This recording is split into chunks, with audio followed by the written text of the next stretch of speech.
Tratamento psíquico, tratamento anímico, Freud, 1890. Estudo do texto. Este texto é anterior à psicanálise, propriamente dita, mas já contém seu germe conceitual. Aqui Freud ainda é neurologista, mas já está se afastando do modelo médico estritamente organicista. Ele se posiciona contra uma visão dominante do século XIX. Só é científico o que pertence ao corpo físico. A alma é assunto de moral, religião ou filosofia. Freud rompe com essa divisão rígida. Ele não abandona a ciência. Ele amplia o campo científico para incluir o psiquismo como fator causal real. Isso é decisivo.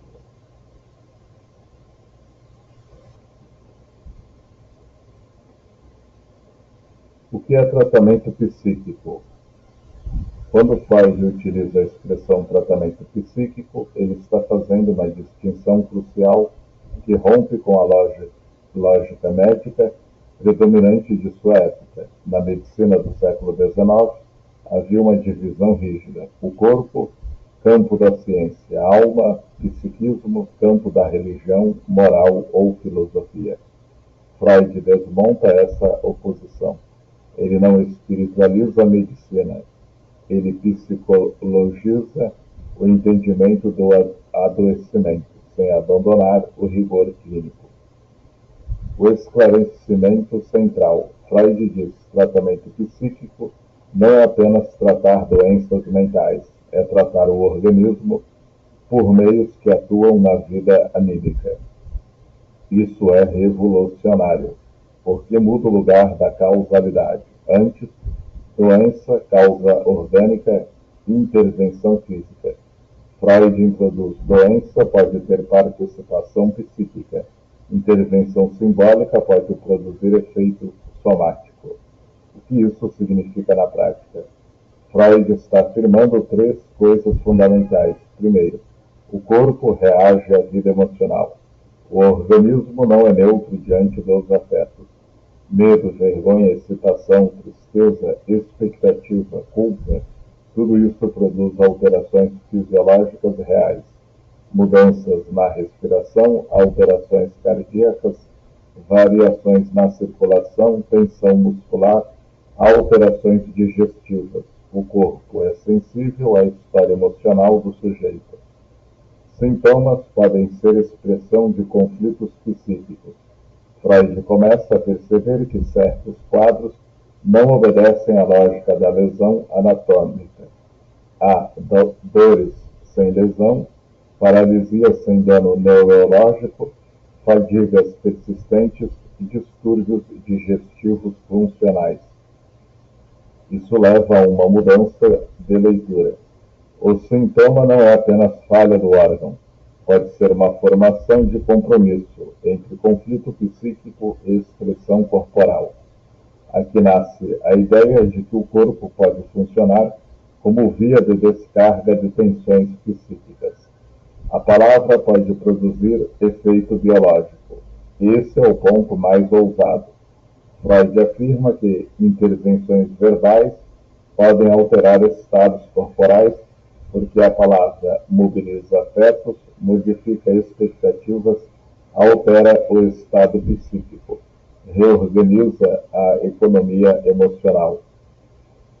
E como o estado psíquico influencia o organismo, a palavra pode ter efeito somático indireto. Isso antecipa psicossomática, efeito placebo, importância da relação terapêutica, base da clínica psicanalítica. A virada conceitual. Freud está propondo algo que hoje parece evidente, mas na época era disruptivo. O organismo humano não é apenas biológico. Ele é biológico, mais psíquico, mais simbólico. O corpo não é apenas máquina, é um corpo vívido, atravessado por afetos, significações e história.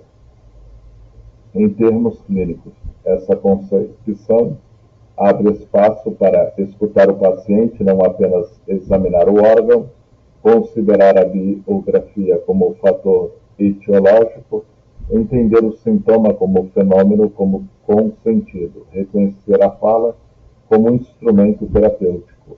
Aqui ainda não é a psicanálise formal, mas é o solo de onde ela nasce. Quando Freud fala em tratamento psíquico, ele está dizendo que o corpo humano não adoece fora da história emocional do sujeito, e que a palavra pode intervir porque o sofrimento também é organizado psiquicamente. Corpo e emoção, a interação. Freud está propondo algo extremamente avançado para 1890.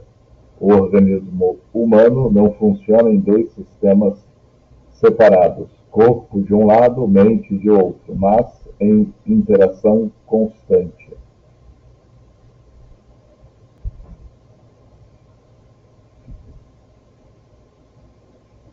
Ele utiliza a ideia de Welkselvelkong, não ação recíproca.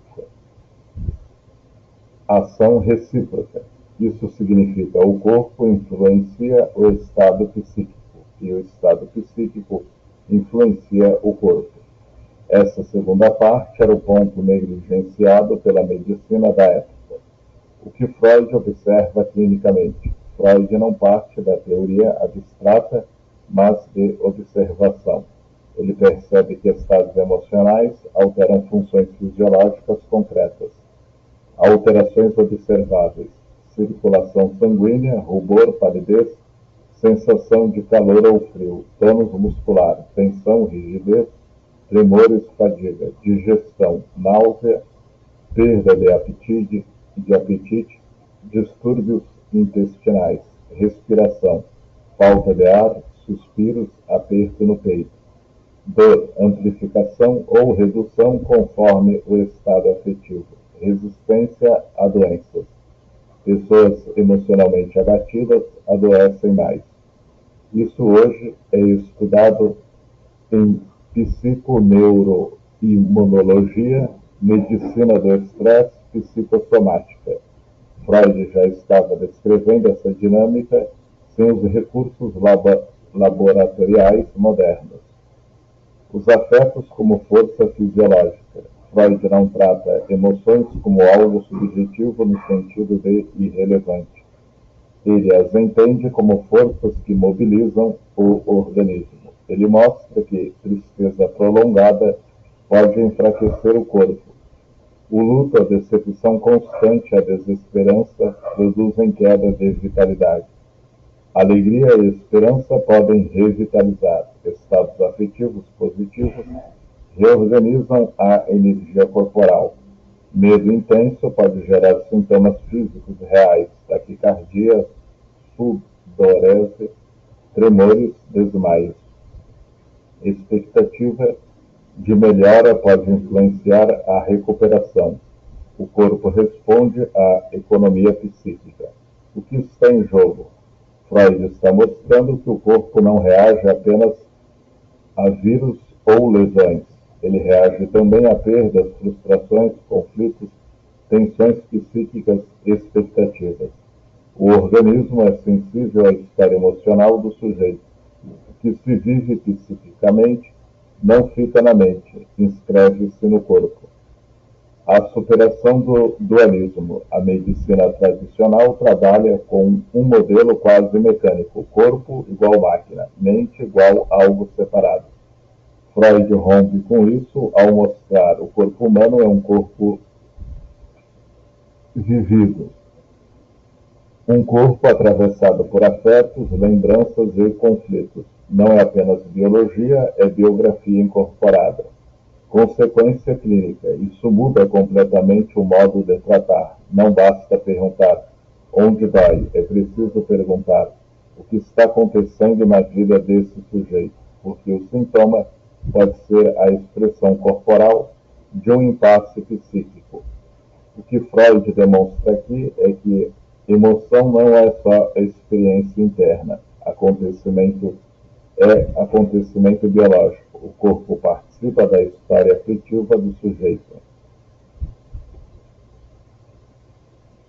Os doentes sem lesão. O escândalo clínico. Freud se depara com algo que a medicina da época não sabia explicar e muitas vezes desqualificava. Pacientes apresentavam dores intensas, fadiga persistente, paralisias, distúrbios digestivos, insônia, alterações sensoriais, mas os exames não mostravam lesão anatômica. Para o modelo médico dominante, isso gera 3 saídas comuns. Não é nada, é exagero, é fraqueza moral. Freud rompe com essa leitura. Ele faz uma afirmação radical. O sofrimento é real, mesmo quando não há lesão detectável. A mudança de paradigma. Até então, o sintoma era entendido como lesão-sintoma. Freud introduz outra possibilidade. Conflito psíquico, sintoma corporal.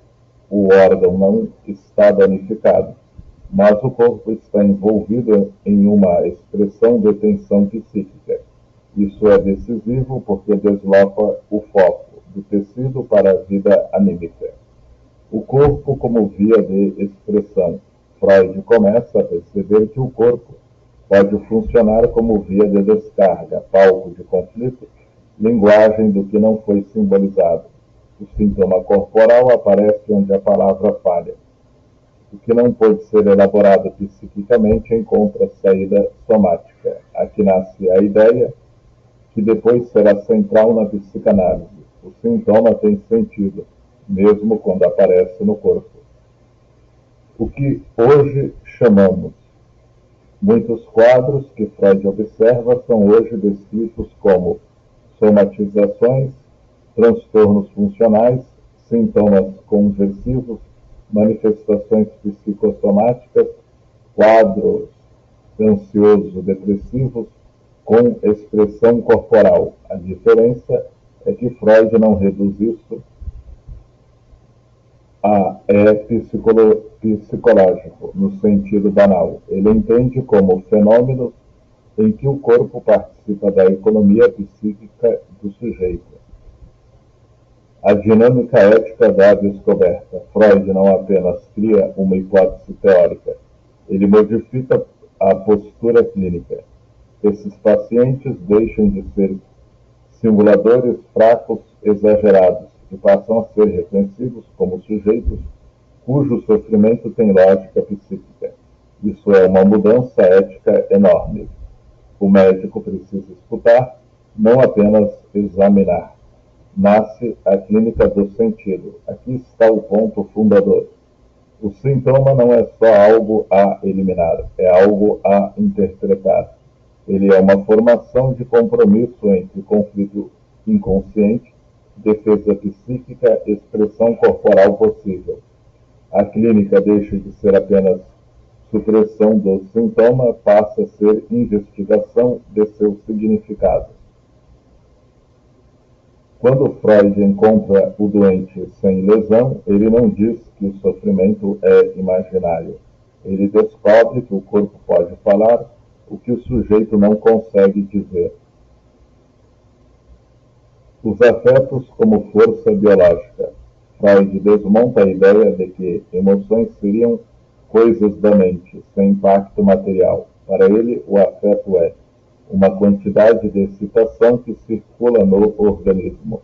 Não é metáfora, é um fenômeno energético que envolve sistema nervoso, sistema vascular, musculatura, respiração, secreções glandulares. O afeto é psíquico e corporal ao mesmo tempo. Afeto igual movimento no corpo. Quando Freud fala de afeto, ele está falando de algo que acelera o coração, acelera a respiração, tensiona músculos, muda o fluxo sanguíneo, modifica o funcionamento digestivo, ou seja, o afeto é uma força que move o organismo. Hoje falaríamos em ativação do sistema nervoso autônomo, liberação hormonal, resposta ao estresse, alterações imunológicas. Mas Freud descreveu o fenômeno clinicamente. Luto, medo, vergonha, desejo. Ele observa que certos estados afetivos prolongados têm efeitos duradouros. Luto prolongado pode produzir enfraquecimento geral, perda de vitalidade, maior suscetibilidade a doenças. O corpo entra em retração junto com a vida psíquica. Medo crônico mantém o organismo em alerta contínuo. Tensão muscular, distúrbios digestivos, insônia, esgotamento. É o que hoje chamaríamos de estresse crônico. Vergonha intensa pode produzir rubor, tremor, inibição motora, sensação de paralisia. O corpo trava junto com o sujeito.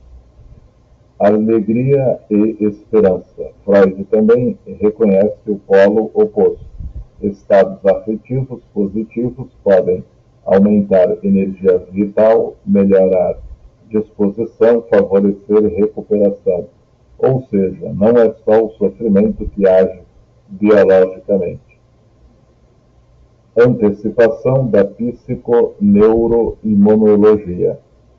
Sem usar esse nome, Freud já supõe que a vida emocional influencia a resistência a doenças, capacidade de recuperação, equilíbrio orgânico. Ele intui que não existe corpo isolado da vida psíquica. Hoje sabemos que emoções afetam hormônios do estresse, sistema imunológico, inflamação, processos de cicatrização. Freud estava descrevendo o fenômeno antes da comprovação laboratorial. Afeto não elaborado igual tensão corporal. Quando o afeto não encontra via psíquica de elaboração, palavra, simbolização, elaboração mental, ele não desaparece, ele se transforma. Pode aparecer como dor, fadiga, distúrbio funcional, sintoma corporal persistente. O corpo passa a sustentar o que o psiquismo não conseguiu processar. Consequência clínica. Se os afetos têm força biológica, então, o tratamento não pode ser apenas químico ou mecânico. É preciso atuar também sobre a vida emocional, os conflitos, as experiências não elaboradas. A palavra passa a ser instrumento terapêutico, porque pode modificar a economia afetiva do sujeito. Mudar a relação do sujeito com seus afetos é, indiretamente, agir sobre o corpo. Para Freud, o afeto não é algo que a pessoa sente por dentro. É uma força que atravessa o organismo e pode adoecer ou revitalizar o corpo. Expectativa, fé e o efeito psíquico no corpo. Neste momento do texto, Freud está descrevendo um fenômeno que a medicina da época praticamente ignorava e que hoje é amplamente estudado como neurociência, psicologia médica e psiconeuroimunologia. Ele mostra que a mente não atua apenas por dentro como experiência subjetiva, mas como força organizadora de processos biológicos reais. A expectativa como fator terapêutico. Freud observa algo clinicamente evidente. Dois pacientes com a mesma condição podem evoluir de forma diferente dependendo do que esperam que aconteça. A expectativa de melhora reduz a ansiedade, diminui o estado de alerta do sistema nervoso, modulador, altera secreções hormonais, influencia o sistema imunológico. Hoje, sabemos que isso envolve ativação do córtex pré-frontal, modulação do sistema límbico, liberação de endorfinas e dopamina, regulação do eixo hipotálamo-hipófise adrenal. Freud, sem esse vocabulário neurobiológico, já dizia: a representação psíquica de cura mobiliza forças reais no organismo, ou seja, A ideia não é imaginação sem efeito, é imaginação com efeito fisiológico. A confiança no médico. Freud destaca algo decisivo para a clínica. A relação do paciente com o médico é parte do tratamento. Isso antecipa o que depois será chamado de vínculo terapêutico, transferência, aliança terapêutica. Quando o paciente confia, reduz resistência interna, diminui medo, sente-se amparado, relaxa defesas psíquicas e corporais. Essa confiança produz efeitos como menor ativação simpática, menos estresse, melhor resposta imunológica, melhor tensão muscular, melhor adesão ao tratamento. Freud já está dizendo algo enorme. O médico não atua só com técnicas, mas como figura simbólica investida de expectativa. A posição simbólica do terapeuta influencia o corpo do paciente. O contexto simbólico. Freud analisa também curas religiosas e rituais, mas ele, é claro, não está apelando ao sobrenatural. Ele propõe uma leitura científica. O ritual funciona porque cria um cenário de sentido, organiza a expectativa, mobiliza crenças profundas, produz segurança psíquica. Isso altera o estado interno do sujeito. Hoje chamaríamos isso de modulação psicofisiológica por crença, efeito de enquadro simbólico, regulação emocional por significado. O corpo responde não só às substâncias químicas, mas ao sentido atribuído à experiência. O que é o placebo na linguagem freudiana? Freud não usa o termo como desqualificação. Ele não diz, é só psicológico. Ele está dizendo que psíquico é um fator biológico. O chamado efeito placebo é ativação de recursos internos, mobilização de esperança, redução do desamparo, reorganização da economia afetiva. Ou seja, o placebo mostra que a mente pode produzir efeitos terapêuticos reais, mensuráveis, corporais. O inverso também é verdade. Se a expectativa positiva cura, a negativa adoece. Freud já indica isso quando fala de medo, desânimo, crença de incurabilidade. Hoje, isso é chamado de efeito nocebo. A crença de que algo fará mal pode aumentar dor, piorar sintomas, prejudicar recuperação, desregular sistemas fisiológicos. Ou seja, a representação psíquica é uma variável clínica. O que Freud está fundando aqui? Ele está estabelecendo 3 pilares. Primeiro, o corpo é sensível ao significado. Segundo, a relação terapêutica é parte ativa do tratamento. Terceiro, o psiquismo é um agente biológico. Isso desmonta a visão mecanicista da medicina do século XIX, que viu o organismo como máquina isolada da subjetividade. Freud introduz uma medicina onde mente, afeto, palavra, relação tem efeito somático. Implicação para a clínica psicanalítica. Aqui está o ponto decisivo. A psicanálise não trata só ideias ou emoções. Ela atua sobre a economia afetiva, sobre conflitos inconscientes, sobre a posição do sujeito diante do sofrimento. Isso pode repercutir no corpo, não como um milagre, mas como transformação da organização psíquica que sustentava o sintoma.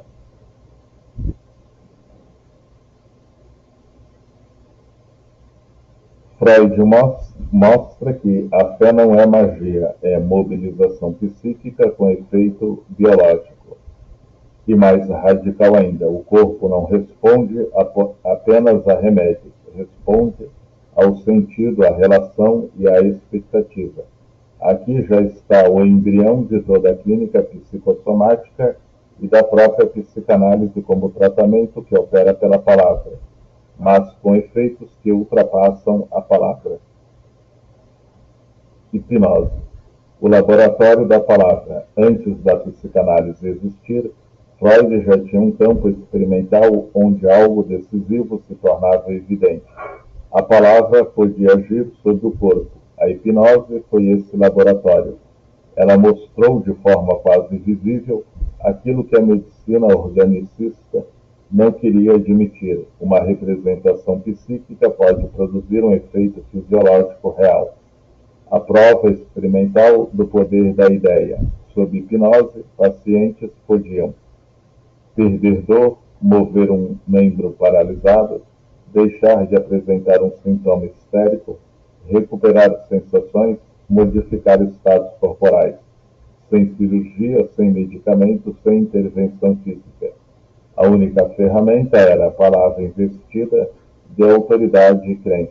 Isso demonstrava que o sintoma não era pura lesão, o corpo estava ligado a representações, o sistema nervoso responde ao sentido. A hipnose revelou que o corpo pode obedecer a uma ideia como se obedecesse a um estímulo físico. A sugestão como mecanismo. Na hipnose, o terapeuta introduz uma ideia. Você não sente dor, seu braço se move, esse sintoma desaparece. Se o paciente aceita essa ideia, o organismo reage. Isso antecipa o que Freud já vinha mostrando. A representação psíquica pode organizar a função corporal. A sugestão funciona porque suspende resistências conscientes, reduz crítica racional, facilita acesso a camadas psíquicas profundas, reorganiza temporariamente a economia psíquica.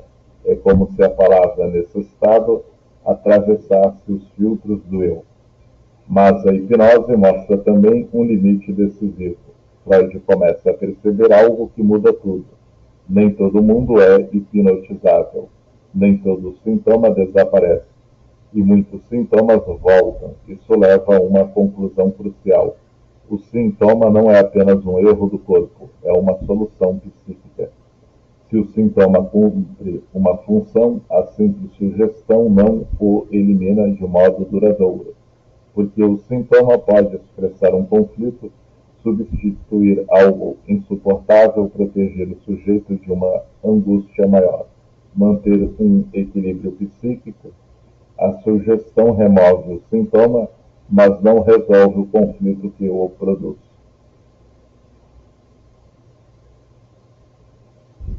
A descoberta da resistência. Na hipnose, Freud encontra algo fundamental para a psicanálise. O sintoma resiste, mesmo quando o terapeuta quer tirar, algo no paciente não deixa. Isso revela: existe uma força psíquica contrária à cura. O sujeito não é totalmente senhor do próprio sofrimento. Há um conflito interno, ou seja, a doença não é apenas algo que o sujeito quer eliminar. Às vezes é algo que ele precisa inconscientemente manter. Aqui nasce a noção de resistência, conflito psíquico, ganho secundário do sintoma.